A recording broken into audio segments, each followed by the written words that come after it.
বেশি ঘাটাঘাটি তোর ঘাড়ে এসে বসে পড়বো।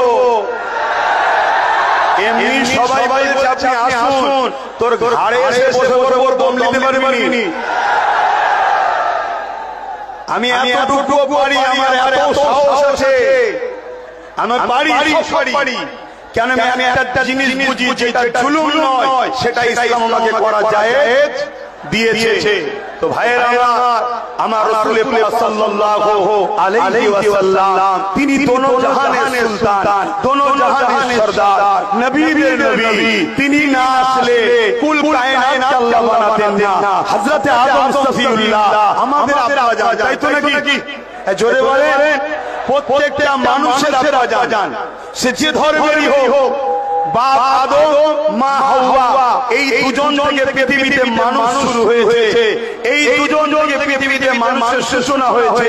তাই বাপ আদম আলাইহিস সালাম তিনি হলেন আমাদের আব্বা জান। তিনি যখন আল্লাহ পাকের সৃষ্টি করলেন, তিনি মাথা তুলে দেখছেন, আল্লাহ পাকের আরশ আজিমের উপরে লেখা আছে লা ইলাহা ইল্লাল্লাহু মুহাম্মাদুর রাসূলুল্লাহ। আদম আলাইহিস সালাম জিজ্ঞাসা করছে, আল্লাহ আপনার তো কোনো শরীক নেই, কেন আপনি কুল হুয়াল্লাহু আহাদ, আপনার কোনো শরীক নেই, লাম ইয়ালিদ ওয়া লাম ইউলাদ, না আপনার ছেলে আছে না স্ত্রী